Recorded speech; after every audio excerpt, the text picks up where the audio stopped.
to be a good leader and how to be a good manager does not happen in the workplace. It happens in our homes. It happens in our lives. It happens in the areas that we volunteer. It happens when we're working with family members or out with friends. Don't discount all of your life experiences. Particularly women, I think we have a lot of life experiences that make us great managers and great leaders. Trying to get through the grocery store with small children is probably one of the best experiences that you can have in management, trying to get everything you need for the week in that cart and trying to take out all the stuff they keep throwing in, and leadership, because you're trying to get those kids through without knocking over a stack of cans or dried peas, which then explode all over the floor of Whole Foods, and now I'm no longer welcome in Whole Foods. And I interviewed probably about 30 people of all levels, leaders that are not yet managers, all the way up to very high vice president level managers at big companies. And these are the 5 things that came out in leadership. Being inspirational, being authentic, being an effective listener, being confident, and taking care of yourself. Those are the 5 things I heard over and over and over again. When they research what people want in women leaders, they want it all. They want us to be everything. They want us to be demanding, yet caring.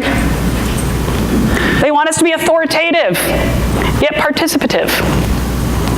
They want us to advocate for ourselves, yet serve everyone else. And they want us to be distant, yet approachable. I mean, how are we supposed to do that? I didn't make this up. It's in a study. I mean, they've done research on this. This is what the people tell you they want. So how are we supposed to be authentic? How are we supposed to be all of that? No one person can be all of that. It's impossible, right? So what we have to do is we have to just be ourselves. And we have to be comfortable being ourselves. If we aren't comfortable being ourselves, then how can we expect other people to be comfortable being themselves? Right? How can we create an inclusive workspace where everyone should be accepted for who they are if we're scared to be who we are because somebody might call us bossy or nasty or feminine or soft, right? We just have to be who we are. But we don't have to be our raw selves all the time. Right? I found this after reading, I paraphrase this a little bit, but being authentic is not about being your raw self, right? If you swear a lot, it doesn't mean you have to swear a lot at work, right? We can adapt. I don't have to actually be just raw Nikki all the time. You wouldn't like that. First of all, I wouldn't be wearing a dress. I'd be in sweatpants. And I probably wouldn't have any makeup on. I'd be in a canoe. But being authentic is about being your best self while staying true to your values. Your best self and true to your values. Unconscious bias, it's also called implicit bias, is prejudice or unsupported judgments in favor of or against one thing, person, or group as compared to another, in a way that is usually considered unfair. As I said before, we all have biases. I think that's important to note. It makes us human. It is what it is. Another thing that's important to note is that bias happens outside of our control. And again, it's triggered because our brain is trying to make quick judgments so that it can focus on the things that it needs to focus on up front. Unconscious bias is also more prevalent than conscious bias. So just keep that in mind. And then often, unconscious bias goes against our values. So we may believe that we have a value that women can do anything and everything they put to their minds, right?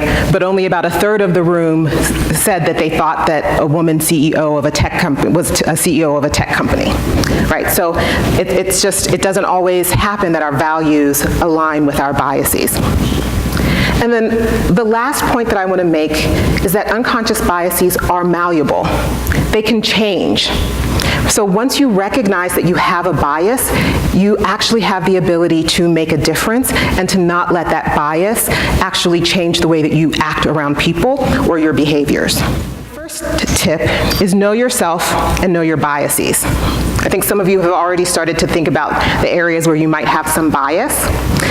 So know what it is that you see as familiar, what you see as right, similar, or like, because chances are the opposite of that may be areas where you have some bias.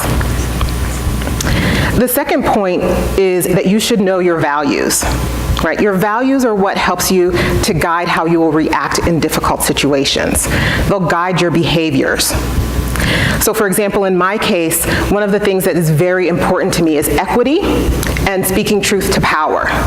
So when I realized that what I was experiencing was discrimination, I actually went to my CEO and had a conversation with him, and went to HR and had a conversation with them.